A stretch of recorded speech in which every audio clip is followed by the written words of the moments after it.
Welcome back. Presidential candidate Bernie Sanders and Representative Alexandria Ocasio-Cortez are going to headline a rally to support the Green New Deal. It's happening on Monday.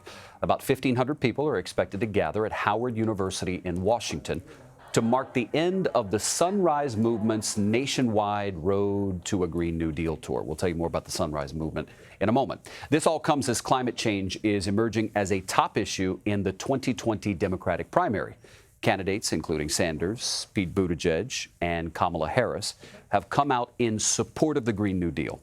Others, like Beto O'Rourke and Jay Inslee, have introduced their own climate change plans. Zoya Teirstein is a news writer at Grist. She's been reporting about climate change and politics. She joins us now from Seattle.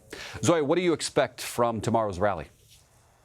Yeah, tomorrow night, we're expecting 1,500 people to show up at Howard University.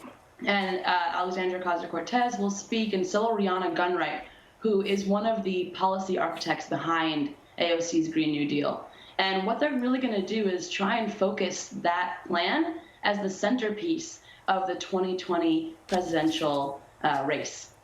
Do you think that's possible?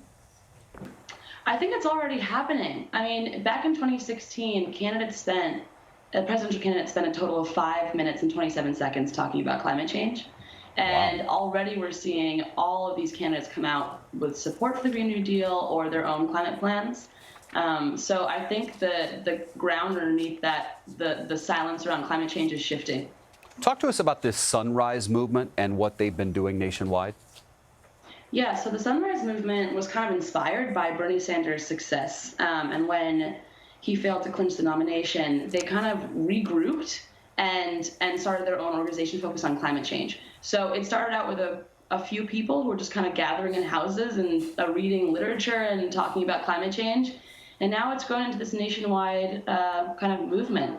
So, and they've really gotten a boost from AOC. I mean, that when they demonstrated in Nancy Pelosi's office, that was a huge moment for them. They had a national spotlight shined on them. So since then, they've been going across the U.S. and speaking to people in town halls and drumming up support for the plan.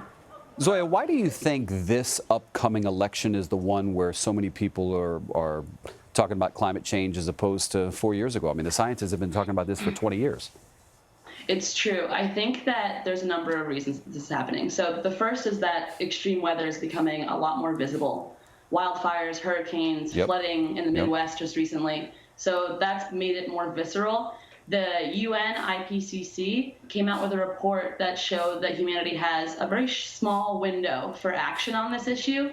That also added to it. And then the fact that President Trump has, been rolling back a lot of environmental regulations and has pledged to withdraw the United States from the Paris Agreement. Let me ask you this, because, we take it for granted. We just assume everybody's watching television and reading what we're writing when people have a lot going on in their lives. What is the Green New Deal? Let's start from the basics. What is it? Yeah, I'm glad you asked that question. So there's a lot of confusion around what it is, and part of the reason for that is because there is no real bill yet. It's just a resolution right now. So I've been reporting on and speaking to the people who are crafting the resolution, and the final bill, and what they see it being is sort of this like prism. So on one side you have climate change, on the other side you have equity, on the last side you have justice, and all these things are coming together. So that's why it's not just a plan to bring down emissions. It's also about, jobs and healthcare and all this stuff, because they see it as like an economy-wide plan to revamp the United States. I have to ask you, I heard Joe Biden say he was going to take a middle ground approach on climate change, to which some Democrats were angered by it. I wonder, do you see that as a way to appeal to maybe conservatives who are somewhat skeptical about exactly what is causing climate change? It's possible. Joe Biden has said that he wants to take a middle ground approach to climate change, as you said, and that means much of what Obama did while he was president, just without Obama pushing it. So it's, natural gas, carbon capture, possibly a carbon tax, and renewables. So it's sort of an all of the above energy policy, much like Obama's, which makes sense. He was in the White House for all those years. So, I think Joe Biden is trying to appeal to a wider swath of voters, and that might work. But I think that voters who don't believe in climate change are probably not going to be voting for a Democratic president anyway. There you go. Zoya, thanks for the time. We appreciate it. Thank you.